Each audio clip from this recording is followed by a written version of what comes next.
Millionaire froze when he saw a worker who looked exactly like his lost daughter. The moment lasted only a second, but it shattered a lifetime of carefully built control. The billionaire stepped onto the factory floor expecting numbers, reports, and efficiency charts, yet what stopped him cold was a young woman lifting a crate near the far wall. The fluorescent lights caught her face at just the right angle, and his breath vanished. The same eyes. The same small scar near the eyebrow. Even the way she tilted her head as if the world was slightly too loud. In that instant, the empire he had built out of steel and silence cracked, and a grief he thought long buried came roaring back like a storm he never outran. If you believe in kindness, second chances, and stories that remind us what truly matters, take a moment right now to like this video, comment your thoughts, share it with someone who needs hope, and subscribe to the channel for more stories that touch the heart. He had lost his daughter 20 years ago on a rainy highway, a single night that split his life into before and after.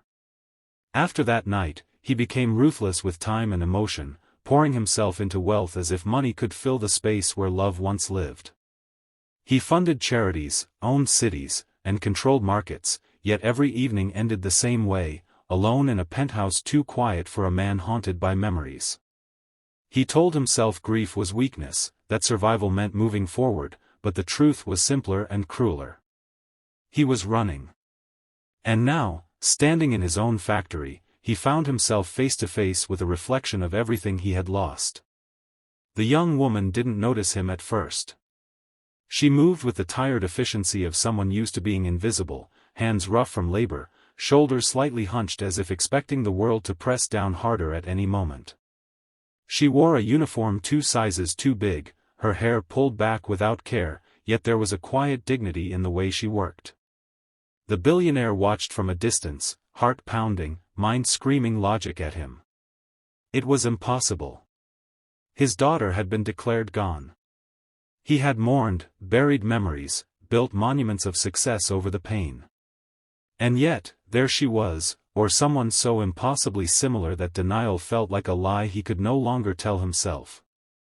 Over the following days, he returned again and again, inventing reasons to be present, pretending it was business while his eyes searched for her across the floor. He learned her routines without meaning to, the way she arrived early, skipped breaks, and left long after others clocked out. He noticed the bruises on her hands, the faint limp when she thought no one was watching, and the way she flinched at raised voices. Each detail tightened something in his chest. This was not the life he had imagined for his child. This was survival, not living. His struggle became unbearable. Part of him feared the truth, feared reopening wounds that had never healed. Another part ached to know, to confirm whether fate had played a cruel joke or offered an impossible miracle. Nights grew restless as memories resurfaced, of a little girl laughing in a sunlit kitchen, of promises made and broken by circumstance. He realized then how empty his wealth felt. What use was a fortune if it could not protect what mattered most? Change came quietly. He ordered a review of working conditions, increased wages, improved safety, and expanded healthcare, telling himself it was long overdue. But deep down, he knew why he was doing it. He wanted her safe. He wanted her life to be easier, even if he never learned the truth. For the first time in decades, his decisions were guided not by profit, but by compassion. And with each small act, the factory began to feel less like a machine and more like a place where people mattered. Eventually, the truth emerged not through confrontation, but through patience. Records, old adoption files, forgotten hospital documents surfaced, weaving together a story of chaos, separation, and survival. The girl he lost had not died that night. She had been taken to another city, another life, raised by strangers who struggled as much as she did. By the time the final confirmation arrived, the billionaire wept alone in his office, not as a powerful man, but as a father who had been given a second chance too late and yet somehow right on time. When he finally stood before her, not as an employer watching from shadows but as a man stripped of titles, the moment was heavy with everything unsaid. She listened as her own life's questions found answers, her confusion meeting his regret.